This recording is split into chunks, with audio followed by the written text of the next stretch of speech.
नमस्कार, न्यूज़ 18 के इस डिजिटल प्लेटफॉर्म पर आप सभी का बहुत स्वागत है। आपके साथ मैं हूं जास्मिन शर्मा। हम बात करेंगे कंगना रनौत और विक्रमादित्य सिंह के बीच लोकसभा चुनावों के दौरान से शुरू हुई राजनीतिक बयानबाजी ने अब एक नया मोड़ ले लिया है और कौन सा वो मोड़ है वो आपको आगे विस्तार से बताते हैं।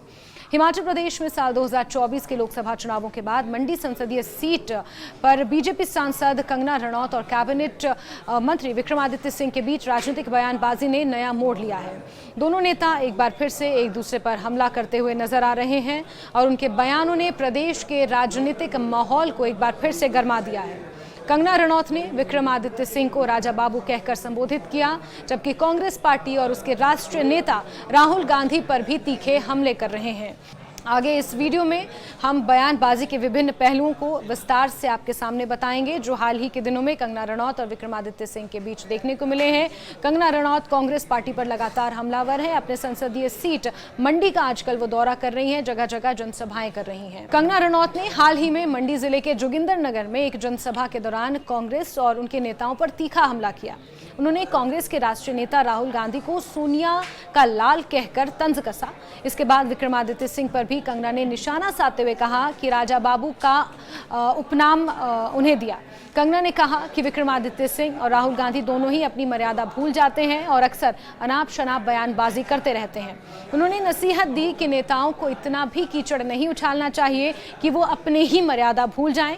कंगना ने आगे कहा कि विक्रमादित्य सिंह हिमाचल प्रदेश में रोजाना उनकी मौजूदगी को लेकर बयानबाजी कर रहे हैं, जो ये साबित करता है कि वो साल 2024 के लोकसभा चुनावों में मिली हार को पचा नहीं पा रहे। कंगना ने यह भी कहा कि जब वो संसद में होती हैं तो पूरा देश उन्हें देखता है, फिर भी विक्रमादित्य सिंह उन्हें नहीं देख पाते।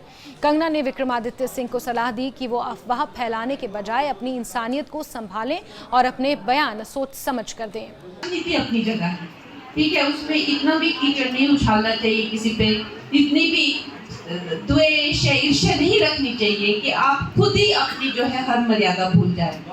एक राजा बाबू है, एक तो हमारे वहाँ पे राजा बाबू है संसद भवन में, वो पार्लियामेंट में दिखता है सोनिया का लाल, और यहाँ पे एक है लाल। तो उसको जो है वो ये इतना बड़ा जो उसको मंडी से जो एक हार मिली है, लोगों ने जो तमाचा मारा है कांग्रेस के मुंह पे, उसको अब तक जो है ये लग रहा है कि उसको समझ नहीं, ना वो इसको एक्सेप्ट कर पा रहा है। हर दिन मेरे बारे में बयान, हर दिन मेरे बारे में बयान। और सब तो वहीं कंगना ने कांग्रेस को लेकर भी कई गंभीर आरोप लगाए। उन्होंने कहा कि कांग्रेस पार्टी के नेताओं का रुख हमेशा से ही पाकिस्तान के पक्ष में रहा है। कंगना ने आरोप लगाया कि कांग्रेस पार्टी ने हमेशा पाकिस्तान के साथ मिलकर देश की एकता और अखंडता को खतरे में डाला है। कंगना ने उदाहरण देते हुए कहा कि कांग्रेस के शासनकाल में कई आतंकवादी हमले हुए, जबकि अब बीजेपी की सरकार के दौरान सर्जिकल स्ट्राइक कर पाकिस्तान को जवाब दिया गया। कंगना ने कांग्रेस की विचारधारा को भी जमकर नसीहत दी, विचारधारा पर भी निशाना साधा। उन्होंने कहा कि कांग्रेस की विचारधारा चोर चोर मसेरे भाई जैसी है और जब कांग्रेस के नेता एकजुट होते हैं तो ये एक डाकुओं की गैंग बन जाती है। उन्होंने कहा कि कांग्रेस की ये मानसिकता देश को नुकसान पहुंचाने वाली है और यही कारण है कि उन्होंने इस पार्टी को पाकिस्तान के साथ जुड़ा हुआ बताया।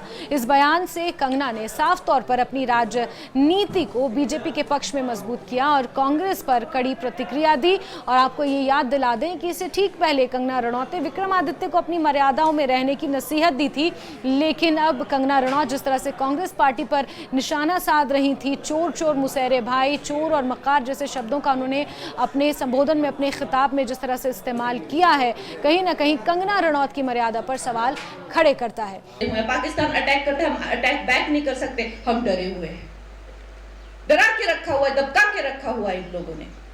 क्यों? मुट्ठी भर ये लोग हैं, क्योंकि हमें कोई हिम्मत देने वाला हमारा कोई नेतृत्व ऐसा नहीं था। मैं कहती हूँ इससे पहले भी हम लोग सब यहाँ पे सनातनी हैं, लेकिन इससे पहले भी सरकारें रही हैं। अटल जी की सरकार देखिए एक बार उन्होंने कैसे, मतलब कितनी मुश्किल से चलाई। राष्ट्रवादी थे वो, एकदम अव्वल दर्जे के राष्ट्रवादी थे, उसमें कोई दो राय नहीं है।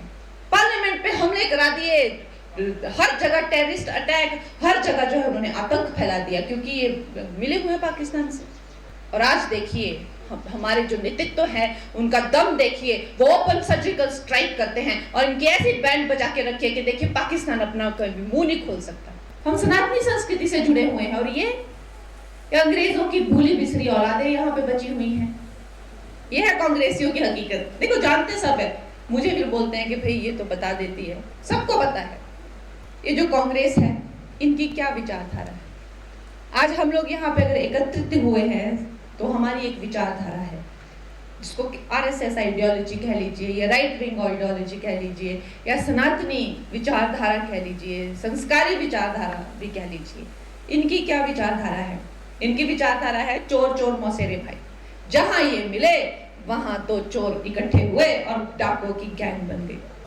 तो कंगना रनौत ने कांग्रेस को वक्फ बोर्ड से संबंधित मामलों में भी घेरते हुए कहा कि कांग्रेस की रणनीति के चलते वक्फ बोर्ड के लोग पाकिस्तान से जुड़ी जमीनों पर कब्जा कर बैठे हैं। कंगना का कहना था कि जब भी वक्फ बोर्ड से जुड़े लोग अपनी मनमानी करते थे तो कांग्रेस उन पर चुप रहती थी। कंगना ने यह भी आरोप लगाया कि कांग्रेस ने राम मंदिर और धारा 370 हटाने जैसे मुद्दों पर भी सख्त कदम नहीं उठाए, लेकिन अब जब गृह मंत्री अमित शाह ने वक्फ विधेयक संशोधन पर सख्ती दिखाई है तो कांग्रेस की कोई आवाज नहीं उठ रही है। इन्होंने राम मंदिर के टाइम पे भी यही किया, इन्होंने जो है 370 के टाइम पे यही किया, इन्होंने सीए के टाइम पे भी यही किया कि हम तो जी खून खराबा कर देंगे, हम तो जी सड़कों पे आ जाएंगे। अब तक की कोई सरकारें होंगी जो सुनती थी और तुरंत चाहती थी, क्योंकि पता तो सबको ही था कि जो बिल है ये आते ही रहते थे। लेकिन ये जो मोदी की सरकार है, आपने देखा क्या ललकारे, और उन्होंने बोला कि आओ, मैं अमित शाह जी ने बोला मैं देखता हूँ तुमको सेट करता हूँ कौन यहाँ पे सड़क पे आगे उतरता है। और क्या उन्होंने सफलता से जो है बिल पारित किया और किसी ने पूरे देश में चू तक नहीं की। कंगना रनौत दिल्ली से लेकर हिमाचल प्रदेश की कांग्रेस सरकार पर लगातार हमलावर हैं। प्रदेश में भी वो कांग्रेस पर निशाना साध रही हैं, तो दिल्ली में भी राहुल गांधी पर जमकर टिप्पणियां करती हुई नजर आ रही हैं। Himachal Pradesh state electricity board पर भी कंगना रनौत ने निशाना साधा। उन्होंने कहा कि उन्हें 1 लाख रुपए का बिजली बिल थमा दिया गया है, जबकि ये उस घर में, मनाली वाले घर में वो रहती भी नहीं है। इसके जवाब में इलेक्ट्रिसिटी बोर्ड के डायरेक्टर ने मीडिया में आकर स्पष्ट किया कि ये बिल 3 महीने का था जिसे कंगना ने अब तक नहीं भरा था। इस पर कांग्रेस नेता विक्रमादित्य सिंह ने कंगना पर तंज कसते हुए कहा कि बड़ी शरारत करती हैं, 3 महीने का बिल नहीं भरती हैं, फिर मंच पर सरकार को कोसती हैं कि मेरे को इस महीने, गांधी जी मेरे को इस महीने मेरे मनाली के घर का 1 लाख रुपया बिजली का बिल आया जहाँ मैं रहती भी नहीं। सोचिए। अब देखने की बात यह है कि इन्होंने पिछले जनवरी और फरवरी का जो बिल है वो पे नहीं किया था, वो कि जो कि 32,000 के आसपास है। यदि दोनों को मिला दी जाए, पुराने एरियर्स और करंट बिल को मिला दिया जाए, तो ये 91,000 प्लस का बिल है, ना कि 1 लाख रुपए का। तो ये जो बिल जो उनको ज़्यादा दिख रहा है, यदि उन्होंने टाइमली पेमेंट की होती जनवरी और फरवरी के बिल की, तो ये 55,000 ही होता। और ये कहना कि घर में वो नहीं रहती हैं, तो मैं समझता हूँ कि पावर जहाँ कंज्यूम होती है वहीं पर मीटर होती है, और ये HT लाइन के ऊपर उनका कनेक्शन है, तो कोई भी किसी भी तरह की जो है वो इलेक्ट्रिसिटी बोर्ड के एंड पे गलती नहीं है। तो कंगना ने इस दौरान कांग्रेस पर लगातार निशाना साधा। उन्होंने आरोप लगाया कि कांग्रेस ने हमेशा आम लोगों को डरा कर रखा। उन्होंने कहा कि स्वर्गीय अटल बिहारी वाजपेयी ने बड़ी मुश्किल से सरकार चलाई और कांग्रेस ने हमेशा आतंकवादियों के साथ समझौते किए। कंगना का मानना था कि कांग्रेस का नेतृत्व पाकिस्तान के साथ मिलकर देश को अस्थिर करने का काम कर रहा था, जबकि वर्तमान में बीजेपी सरकार पाकिस्तान को सख्त जवाब दे रही है। कंगना ने कहा कि लोकसभा में सांसद के वोट की बहुत बड़ी अहमियत होती है और केवल 1 वोट से सरकार गिर सकती है। उन्होंने कहा कि मंडी की जनता ने उन्हें बड़े दायित्व के साथ लोकसभा में भेजा है और वो हमेशा जनता के हक में काम करती रहेंगी। उन्होंने ये भी कहा कि आगामी विधानसभा चुनावों में भी प्रदेश की 68 सीटों पर भगवा झंडा लहराया जाएगा, क्योंकि लोग प्रधानमंत्री नरेंद्र मोदी की नीतियों से खुश हैं और उन्होंने लोकसभा चुनावों में बीजेपी को 4 सीटें दी हैं। तो आपको बता दें कि कंगना और विक्रमादित्य के बीच जारी बयानबाजी कहीं ना कहीं हिमाचल प्रदेश के राजनीतिक माहौल को और भी गरमा रही है। लेकिन इस बीच कंगना रनौत जिस तरह से कांग्रेस पर हमलावर हैं, उससे ये साफ होता है कि आगामी चुनावों में बीजेपी के पक्ष को मजबूत करने की कोशिश कंगना कर रही हैं। हालांकि कांग्रेस की प्रतिक्रिया अभी कंगना के इन आरोपों पर आनी बाकी है, कंगना की इन बयानबाजियों पर आनी बाकी है, जिसमें कहीं ना कहीं कंगना रनौत ने कांग्रेस पर जमकर निशाना साधा है। आजकल वो अपने मंडी संसदीय क्षेत्र में जगह जगह दौरा कर रही हैं, जनसभाएं कर रही हैं हैं और वहां से कांग्रेस पर जमकर निशाने साध रही हैं और दूसरों को तो मर्यादाओं का पाठ पढ़ा रही हैं, लेकिन कंगना खुद कितनी मर्यादा में रहकर इन बयानों को दे रही हैं, इसका आकलन आपको करना है।